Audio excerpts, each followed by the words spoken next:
Welcome back to another exciting and very inspiring episode of On Location in Vancouver, but today we're here in Whistler, and oh my goodness, I am like so excited. How are you? I am so good.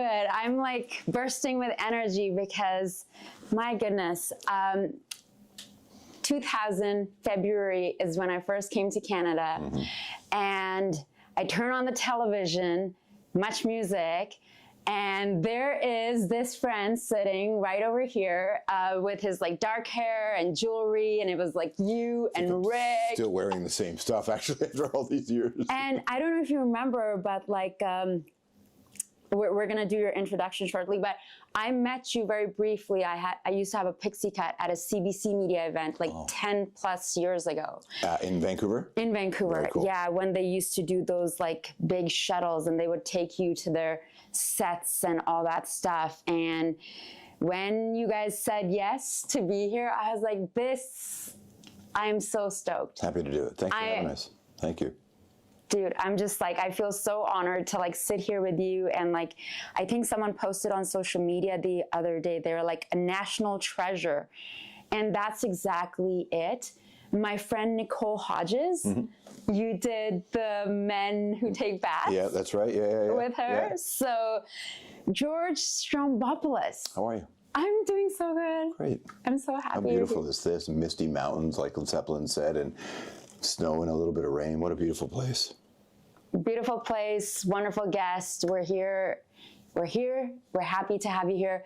So George is one of Canada's most recognizable broadcasters, celebrated for his authentic style and diverse career, spanning music, television, and radio, starting as a Much Music VJ, as I just mentioned, back when we used to have VJs. I do not imagine that. And he's hosted shows like The Punk Show and The New Music from 2005 to 2014. George helmed CBC's The Hour, later George Stroumboulopoulos Tonight, earning 8 Gemini Awards and featuring a mix of news, politics, and celebrity interviews. You know, and obviously there's a lot of advocacy work that you do. You're going and traveling around the world, and the causes that you're speaking up for and about, it's helping shine a spotlight. So I feel very inspired by who you are, the energy, and even here and watching you on stage yesterday, the conversation. You know, it's so different when you see someone on television versus when you see them on stage. And I was sitting right behind Tanya, your producer, and not knowing that was her. And it's such a different feeling seeing you up there on the stage and seeing your energy and how present you are with your guests. Yeah. Would you say that that's something you were born with, or that's something that you've developed over the years? I think it's sort of a combination of both. There's a craft to it's easy to be present and pay attention and have a conversation a few times.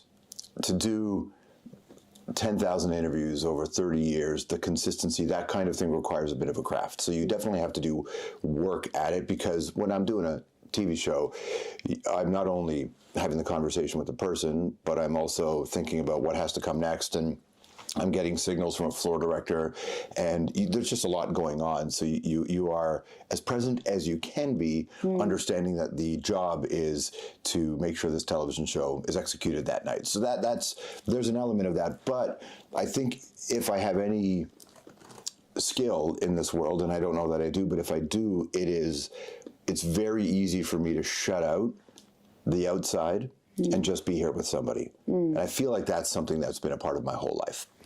I've lived such a privileged life, and so much of my life has been lost in a song, or lost in a movie, or lost in a show, or lost in a book. So I've spent a lot of alone time listening to other people express, and I have a tremendous appreciation for an artist and a storyteller and an activist, or anybody who's out there trying to fill in the empty spaces of a weird existence that is life. So I have a lot of experience, just me and that thing. So when I'm sitting across from somebody, I'm just transported back to listening to a song on my old Walkman. There's like a heart that you bring into the conversation, and I think part of that seems to be like an innate gift at the same time, it seems like you are a lover of people. Yeah. Like you love people and there's a curiosity. I think so. I think the older I get, the more I realize that I'm more on the George Carlin side, which is I love the person, people at large, big groups, movements. A lot. I have so much distrust of a lot of what this existence is, but the one-on-one thing, I really think this is where changes can be made. And not that I'm setting out to change you or anybody, but just this idea that what the two of us can come up with today, there's an alchemy there that's just, it's singular. Yeah. It's one thing that, and no one else can replicate this. So, what I do love is when people win. I love the triumph of humanity. I want somebody to win all the time. I've always wanted that. So I think it does, I definitely come across as somebody who loves this, but I'm curious, I'm interested in life. And I think that I'm not a particularly educated guy. I don't even value education, if I can be so bold. I don't, or your traditional education. But I think you can learn a lot from being connected to people. And I just love that. If I'm by myself in my room, I'm watching videos, learning how to do things that I may never end up doing. But I just love to learn all the time, and I feel like this thing is the best way to learn. Did you always know you were going to perform? Like, was this a thing that you wanted to talk to people, interview people? What did you want to do when you were like 8 or 10? Not even a little bit. I had no aspirations. Honestly, I didn't grow up. I'm 5 years old, you think about, maybe I could be this, maybe I could be that. So I would have those moments, but never really aspired to much. I'm not that kind of guy. I just thought I'd get a good job, hopefully somewhere. I was driving a forklift at Pearson Airport. I was making sub sandwiches in my old neighborhood where I grew up, and I was an usher in a movie theater. So I was a guy who had jobs. I had 3 or 4 jobs at the same time, almost all the time. I worked all the time. Paper route in the morning, making subs for lunch, working at a bookstore at the airport, driving a forklift on the weekend. So I just was a job guy, and I like being a job guy. And sometimes I think, God, man, how great would it be just to have a job where you can go home at night and not think about work all the time, which is what I do now. But I didn't really plan on, but what I know now, through the benefit of hindsight, is that I loved radio and I loved movies. And so I would watch as many, and I watched strange movies. My uncle was this really lovely, curious man about the world who, when he would babysit me, we would watch independent film from Eastern Europe. We would watch all kinds of stuff that my friends wouldn't normally have access to. He would take me to movie theaters to see films that kids probably shouldn't have seen in terms of the subject matter, but I was so grateful for it. So I was just really connected to really interesting things on the fringes. I liked that. I possibly felt like I was one of those guys in the margins. Certainly in my neighborhood and in my life, a lot of us felt that way. Not everybody, but a lot. And I love that. It's also the rise of the kind of music that I liked, which was very rebellious, for better or for worse, both often. And the Misfits and, Metallica, Slayer at that time, all these kind of bands sort of came out. And so there was just a lot of value placed in being an outsider culturally in my era.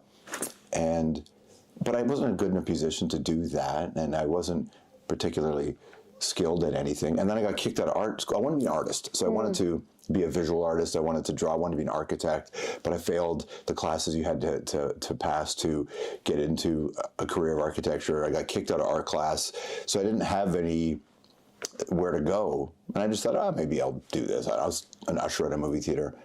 I wanted to make independent films. I had no way to do that. But to graduate, I had to take an art class.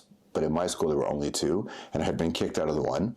So the only other option for me was the one that was the last choice of all the classes you could imagine. Of all the classes you could pick, my dead last choice was drama. Okay. Dead last. But I had to take it. And then when I got there, I just met some amazing teachers, but I did not expect to be in radio or TV. I didn't even know you could do it for a living, honestly. I thought you had to know somebody or something like that. But I just, maybe through will and, what did Gord Downey say? Through will and determination and grace too. That's sort of how this career happened. What would you say if you're looking back what inside of yourself, because obviously to have the career that you've had, to have had interviewed all these notable people like Maya Angelou, you know. That was, I'll tell you, having Maya Angelou sing a gospel song to you when you walk into her house, that's a thing. That thing stays with me. Tell me when you got that interview and when you were going to her house, because that's very intimate, like going to her place, being immersed in her energy. I don't know why she said yes to us, but she did. We had really great producers on the talk show who really knew how to chase down the really impactful, meaningful people. I got a call one day that said, Dr. Angelou, we'll have a conversation. You know, she wasn't doing well health-wise, so it had to be in her home. And I said, yeah, let's go. And, you know, you walk up, and she was so warm, so welcoming, so present, and funny. She was funny. She loved to laugh. And she also really loved my last name.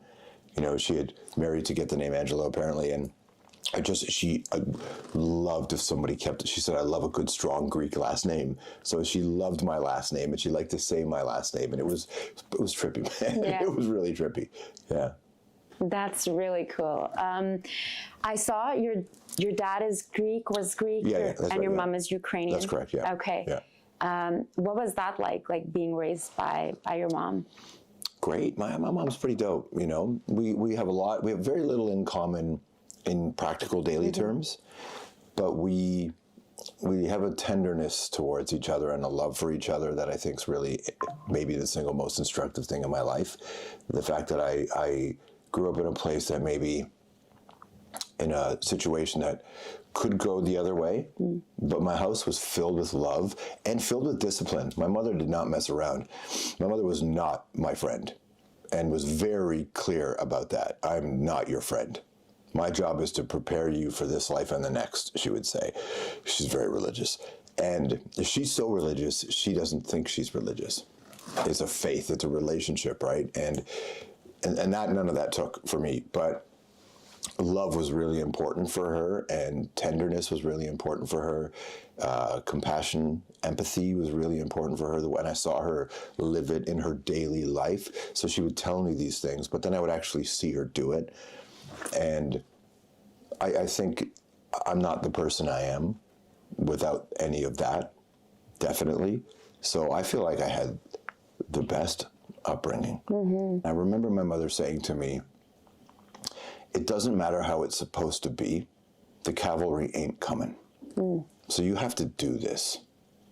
You have to do, if you want anything, it will be up to you, because it will never be given to you. And I don't know if it's brain chemistry. I don't know how much free will we really have, but with my brain chemistry, I took that as, okay, cool, no problem. I didn't take that as, how come it won't get given? I was just like, all right, cool, let's go get it then. Let's go get it then. And I really like it. But, and this is something she did teach me, which I think is really important, is that if you do get it, there is no value attached to you because you got it. There is no extra dignity that comes with accomplishment. There is no extra self-worth that you should have if you do it. The only dignity, self-worth, and value should be attached to how you treat people. And she's really, really big on that. My mother places no value on professional accomplishment. Didn't care about school necessarily. People in my family, I don't think ever asked me, maybe they did, but not enough that I would remember that they asked me what I wanted to do for a living. My family did not value that. That's a kind of structure placed upon us. And my family were savvy enough, you know, depending on who they were, they escaped the Germans, they escaped the Russians. My family was on the run, right? So they knew that systems were always going to be problematic. And so they're like, this is going to come from us. It's you, it's our family. So she didn't care if my mother still doesn't care about my career. You know, she thinks it's funny, but she didn't care. Just like many times during that run of the talk show, she would call me and she'd say, maybe you should leave. And and it's just a lot of work, and maybe you shouldn't, and maybe you just become a preacher or do this, or they don't care. I think growing up, I have zero anxiety. Now, who knows if my brain chemistry will change, but I have zero anxiety. And part of the reason I have zero anxiety, I think, is because I was only pressured to be a good person. I was pressured to work hard at what I did, but I was never pressured to attach any value to accomplishment. And I still don't. I want to do cool things, but I know that even if I pull off all of my dreams in this career, they will have, it'll be absolutely nothing connected to my self-worth or value. I don't care about that stuff. Wow. Yeah, and that was very instructive from my mother. Whether you're at a big festival or huge guests, or you get, Much Music or CBC or whatever, they're like, okay, sorry, this is the last run. How do you manage like your emotions? Like, how do you manage your, like, I used to teach yoga, but it's like, I feel like I don't have that figured out. I'm not that. It's hard. Because a part of me, I don't know if it's the ego or what, where you're like, this is what I'm supposed to be doing. Everything makes sense and everything's always going to be like this. So you want to hang on so tight. It's ego and fear. It's ego and fear. Yeah. So address the root cause. Like, everything that we do in this business that hurts us is when we put a Band-Aid on the injury. Figure out how you got hurt in the first place. It's ego and fear. Get past that. That's it. It's not, by the way, you can't get past it once and then that's it, because ego and fear keep moving. It's a video game, right? So it's constantly moving. And remember that it's an old game called Whack-A-Mole, where a mole would come up and you'd have to hit it? Like, that's what staying stable, focused, healthy, that's what this job is like. Because our job, which gets more credit than it deserves and gets more criticism than it deserves. What our job does that most people could not handle is the public aspect of this, getting yelled at on the street positively or negatively. It messes you up. So you have to kind of look at the root causes and say, okay, so I know that I'm going to have to be diligent about keeping ego and fear in check. And then you have to make sure that you're stable enough to do that. So work on your stability. You got to keep your head straight, man. Keep your head straight. I mean, you're definitely playing the long game, but also I admire that. I admire that how you're able to, because there's times like where I've interviewed people or, been grateful enough that they said yes, and okay, this is going, or the energy or the aura that they're bringing in, and like the openness that you're speaking with here. Like, I feel like for me, doing these interviews and asking these questions, it's like learning. And when I watch you work, I personally feel like you're like a student with this person, because that's how I feel like I am, because I want to soak in a little bit of what they've learned and experienced through their trial and error, because there's a reason why, like all these superstars and all these amazing humans. So I want to talk about like how you prep for your interviews. Sure. Can I add one thing to what you just said though? Because yes, we're students. Yeah. But we're not really just students, because the problem with being just a student in these kinds of conversations is you then attach a value to that person. And we live in this weird celebrity culture, right? What's really important is not so much them, not so much you, but the thing that we create or excavate, that the person at home who has had a really rough day, the thing that they get from this. So we're not so much students listening to a master talking to us, because they're also not masters.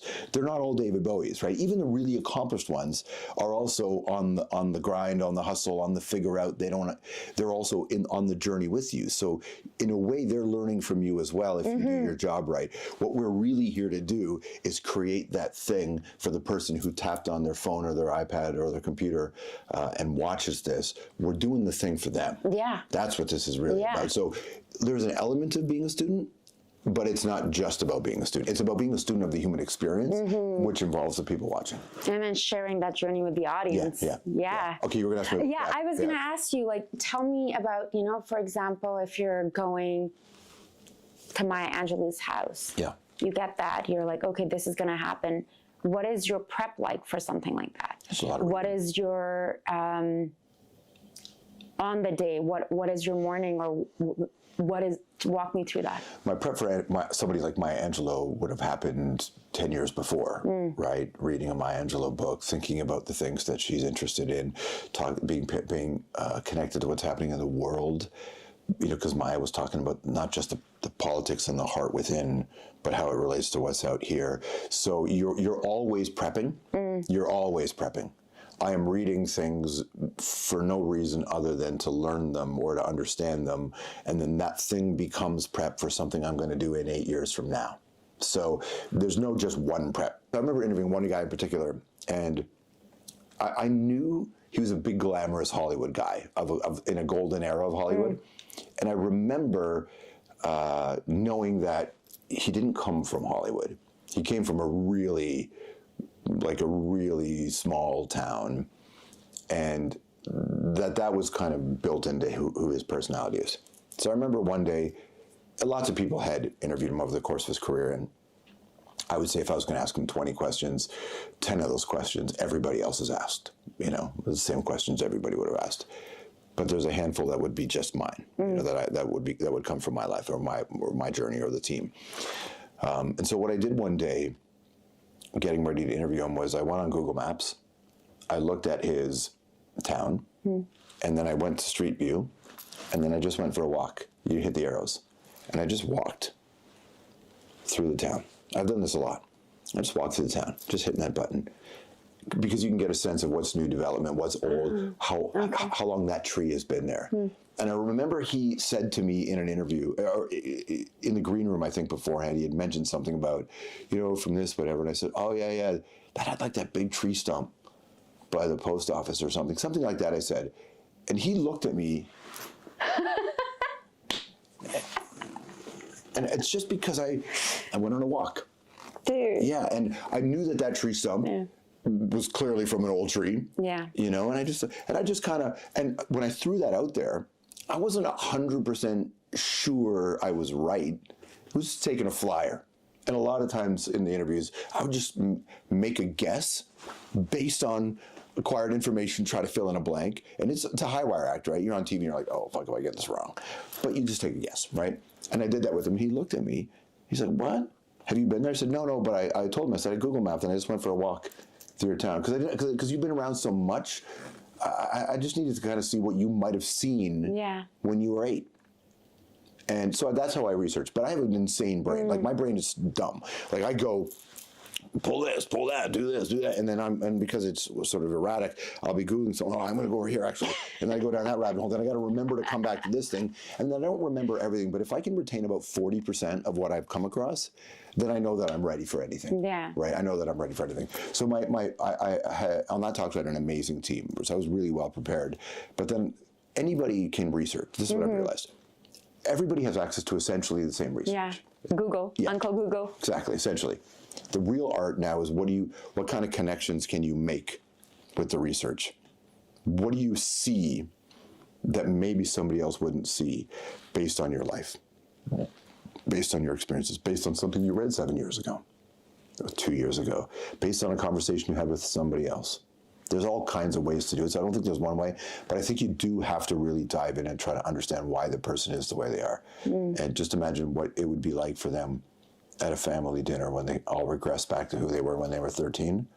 What is that dynamic? There's just a lot of different ways, right? But I really am fascinated by how people exist. This world's insane. How does anybody exist amidst all this heartache? What kind of cognitive dissonance do we all have? And we all have it. What kind of rationalizing do we make for ourselves? How do we lie to ourselves? When do we tell ourselves the truth? When is it too much? When is it not enough? We all have, everybody. There's that great Bob Dylan line, even the President of the United States sometimes has to stand and look at himself naked in the mirror. Like, and that's the gotta serve somebody line, right? It's the lyric. And everybody goes through it. Everybody second guesses themselves. That's the heart of who you really are. And so that's what I've always been fascinated with. A celebrity is a weird thing. It's kind of it's just a weird life. It's an accelerated version of the human experience to have this kind of thing. And I'm grateful for it, but I want to make sure that I do stuff with it. I want to do stuff with it. Otherwise, I'll hate my life. If it was just about this, I would hate it. Being famous is, I have profile for sure. People recognize me. But if it was just about that, I would hate it.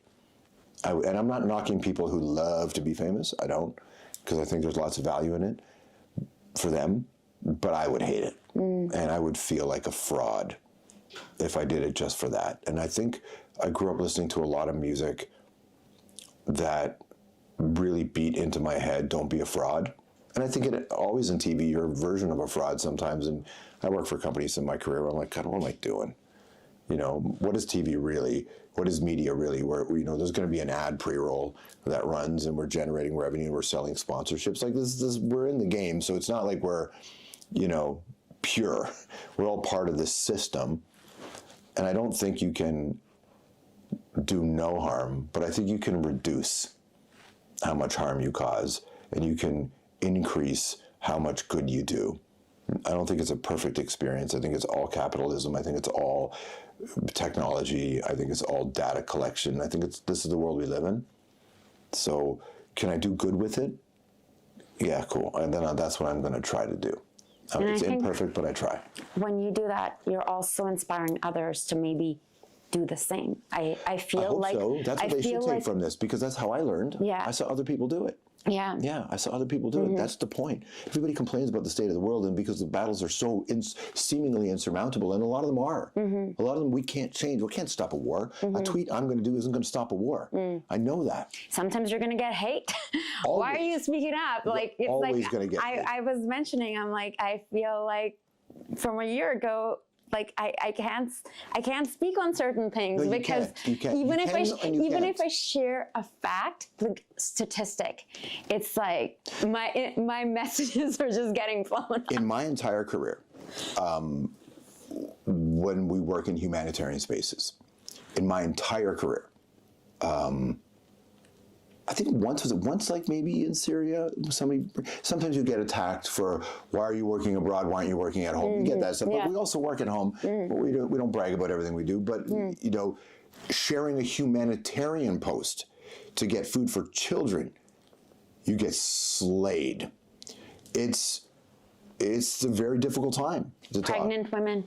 It's a very difficult time talking, right? Babies. And so it's not difficult in one sense, and it's not complicated in one sense, but it is difficult and complicated if you have to eat and you have to feed and this is your livelihood. So it's just, there's a chill. People are afraid to speak out because you are attacked. And not just attacked criticism, because that's fine.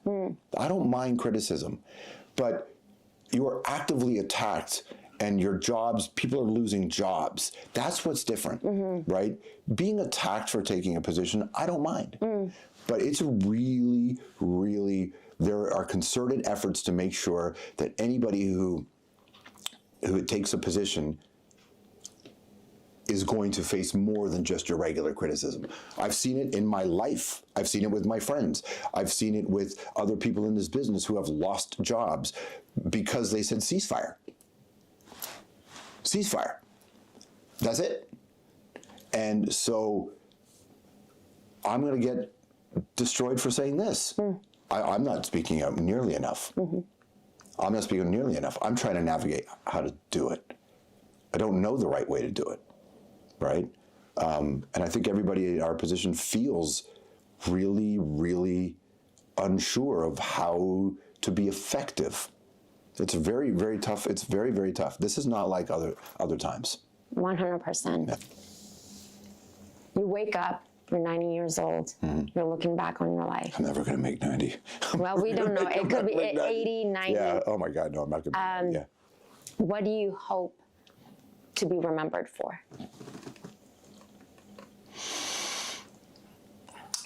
I hope that people felt or feel like I saw them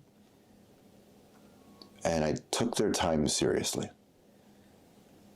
I hope that the people who know me and love me know this, that that's how I see them. the people who I meet, I think a lot of them get the sense that I'm there and I do see them. But I'll never meet the majority of the people I get to cross paths with in this kind of technology. But I hope people know that I work really hard personally and professionally to create the kinds of spaces that move us a little bit forward. And the way we get there is always different, but I see them, and I know that a lot of them see me, and not in some kind of modern, trendy speak of I see you, not that, but I actually see what this is like. I see the struggles of my grandmother and my mother and my sister and my uncle, even though I don't know him that well, but I know the struggles of my father and my grandfather. And most people are not villains. Most people are subjected to the tyranny of others. And I want to create as much space. And sometimes it's going to Pakistan. Sometimes it's talking to you about some of the stuff, the easy stuff we've talked about, and the not so easy stuff to talk about like we just did. Sometimes it's just playing a great video and introducing to a song. You know, the thing that I love the most is when somebody said this to me yesterday at that mixer after the interview, said to me that I helped shape their musical identity. And I know how important musical identity is to a certain person. If you're the kind of person where it matters, really matters. I'm one of those people. It really matters to me. I can't think of a greater gift in this world than to be somebody who introduced somebody to their favorite band. I can't think of a greater thing in the world. My life would not be the same if somebody didn't introduce me to the Sex Pistols. My life wouldn't be this way. Or the Misfits, or Zeppelin, what a gift. What a gift to share great songs. What a gift to share great music. What a gift to share an idea that challenges somebody. So this is kind of what I want. I want someone to when it's all said and done, just go, yeah, you know what? He did right by us. He did right by us. That's kind of really important to me, but only because I'm in this game, Thank you so much, George Stroumboulopoulos. Thank you. Thank you, shukriya, and we really appreciate you. I'm your host, Zara Durrani, and I'll catch you soon.